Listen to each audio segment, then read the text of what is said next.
वक्त की एक बड़ी खबर आपको बता दें, हरियाणा और जम्मू कश्मीर की पुलिस का ये जॉइंट ऑपरेशन लगभग पिछले 15 दिनों से जारी है और इस ऑपरेशन में 2 डॉक्टर्स की गिरफ्तारी हुई है। और पहले डॉक्टर की बात की जाए तो एक डॉक्टर को सहारनपुर से गिरफ्तार किया गया 7 तारीख को। इसके अलावा दूसरे डॉक्टर की जो गिरफ्तारी हुई वो फरीदाबाद से हुई, जो एक स्कूल में प्रोफेसर का काम करता है, पढ़ाता है। पुलिस ने बहुत ज्यादा डिटेल्स तो नहीं दी हैं, लेकिन ये जरूर बताया है कि गिरफ्तारियों के अलावा जो घर में छापे मारे गए फरीदाबाद में, उसमें क्या क्या मिला। राइफल मिली है, इसके अलावा लाइव मैगजीन्स और बुलेट्स के राउंड मिले हैं, ज्वलनशील पदार्थ मिला है जो अमोनियम नाइट्रेट हो सकता है। 350 से 360 किलो इसकी कैपेसिटी बताई जा रही है। इसे आईईडी बनाने के लिए इस्तेमाल किया जाता है। इसके अलावा टाइमर्स मिले हैं, बैटरीज मिले हैं। ये वो सारा सामान है जो आईईडी बनाने के लिए इस्तेमाल होता है। मंजूर हमारे साथ लगातार बने हुए हैं। मंजूर, जिन 2 डॉक्टर्स की गिरफ्तारी हुई है, बताया ये जा रहा है कि जम्मू में भी एक गिरफ्तारी हुई है, तो जिस डॉक्टर को जम्मू में पकड़ा गया है उसके बारे में क्या अपडेट, क्या ज्यादा जानकारी?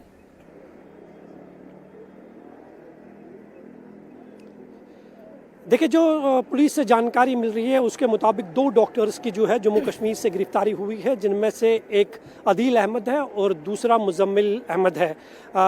दोनों की गिरफ्तारी को जो है जम्मू कश्मीर पुलिस एक अहम कामयाबी मान रही है, क्योंकि ये बताया जा रहा है कि इस गिरफ्तारी के पीछे एक बहुत बड़ा नेटवर्क हो सकता है। इसलिए जो है ये तफ्तीश अभी जारी है। जिस तरह से हथियार मिले हैं, जीएमसी मेडिकल कॉलेज अनंतनाग से AK-47 राइफल मिली है, दूसरी राइफल मुजम्मल के पास से मिली है, तो कहीं ना कहीं जो है इस पर कहीं बड़े सवाल खड़े होते हैं कि इतना बड़ा नेटवर्क जो है, जो अब जम्मू कश्मीर यूटी के बाहर जो है ऑपरेट कर रहे हैं, इनकी क्या मंसूबा था, किस तरह से ये मंजूर, ये भी बताइए, अगर अनंतनाग से जिस डॉक्टर के केबिन से और उनके अलमारी से जो हथियार मिले हैं उनकी बात की जाए, डॉक्टर आदिल, इनका कहां से ताल्लुक है? क्या ये जम्मू से हैं, क्या ये कहीं और से हैं, और क्या ये किसी आतंकी संगठन से भी जुड़े हुए थे?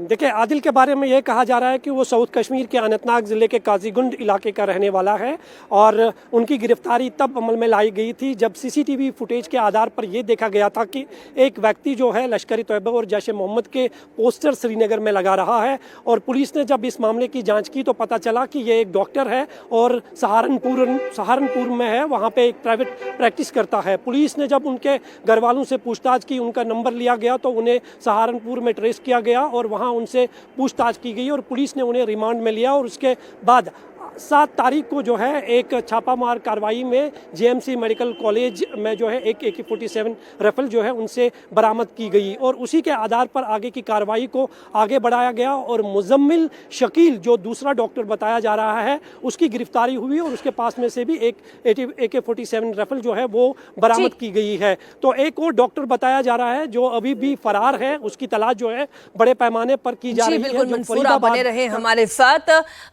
अभी थोड़ी देर पहले ही फरीदाबाद पुलिस ने इस पूरे मामले पर प्रेस ब्रीफिंग दी है, एक बार फिर आपको सुनाते हैं पुलिस का क्या कहना है।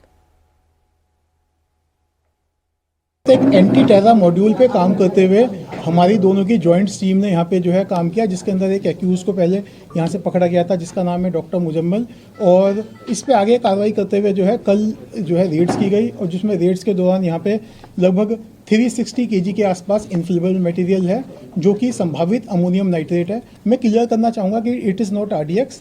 मैं इस बात को क्लियर करूंगा क्योंकि कई जगह ये चल रहा है, तो मैं क्लियर करना चाहूँगा इट्स नॉट RDX। तो ये इन्फ्लेमेबल मटेरियल है। इसके अलावा कई और ऐसा सामान जो टेरर एक्टिविटीज़ में जिनका संभावित इस्तेमाल किया जा सकता है, जैसे टाइमर्स, लगभग 20 टाइमर्स विद बैटरीज 4, और इसके अलावा कुछ अन्य सामान है जो है यहाँ बरामद किया गया है।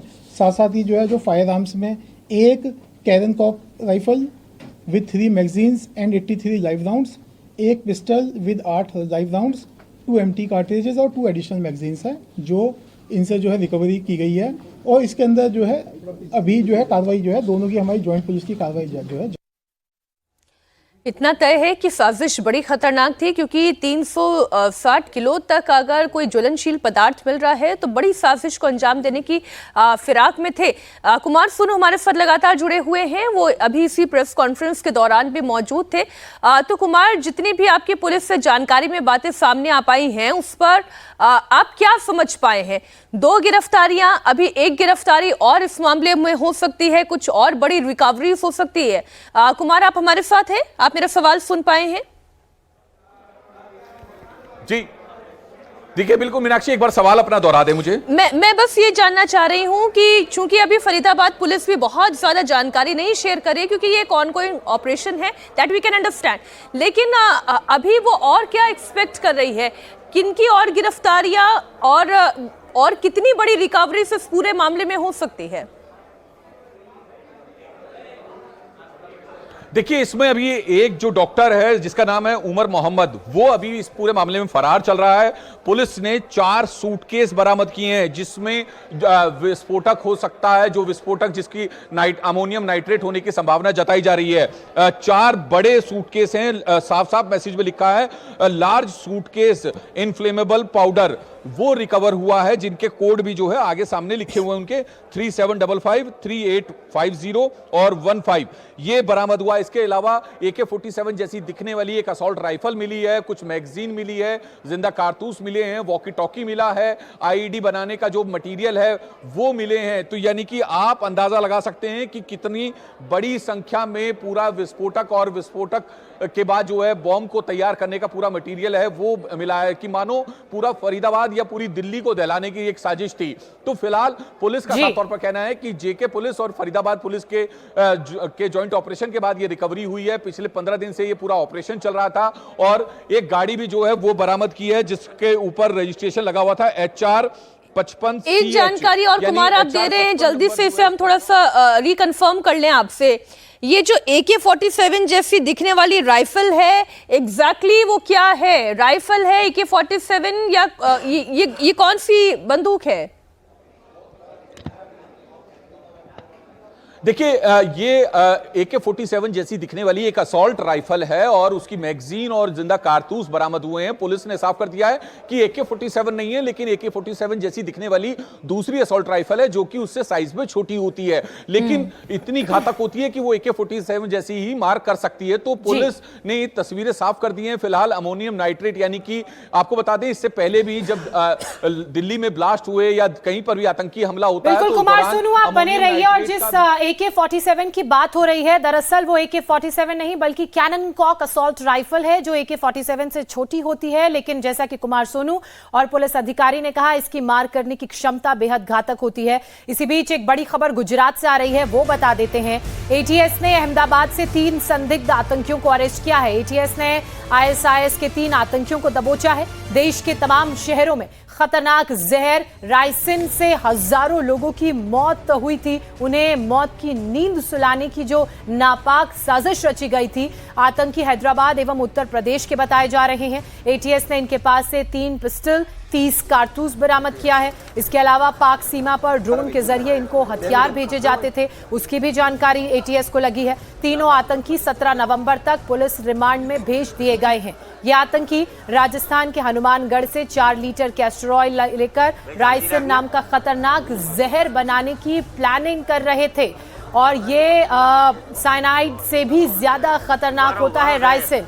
ये एक तरह का जहर है। आतंकियों की साजिश देश के अलग अलग शहरों में एक साथ हजारों लोगों को मौत की नींद सुलाने की थी।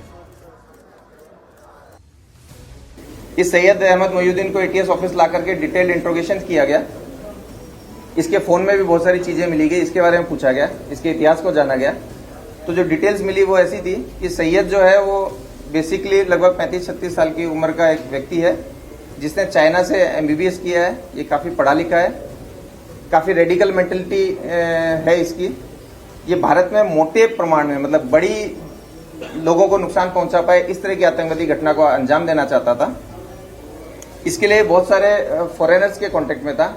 अभी जिस व्यक्ति के साथ इसका सबसे ज़्यादा लाइव कम्युनिकेशन था वो एक अब्बू खदीजा नाम से एक टेलीग्राम ID थी जिसके साथ एक कांटेक्ट में था, जिसे अपना आमिर मानता था। अब्बू खदीजा जो है वो ISKP का हो सकता है, ऐसा इसका मानना है। इन्होंने मिलकर के जो राइजिन एक बहुत ही पोटेंट पॉइजन है, उसको बनाने की प्रोसेस इसने स्टार्ट की थी। उसके लिए इसने रिक्वायर्ड कैस्टर सीड्स, एसीटोन्स, क्रशर्स वगैरह वगैरह जो इसको चाहिए वो इसने प्रोक्योर किए थे और वो केमिकल प्रोसेस भी चालू कर दी थी।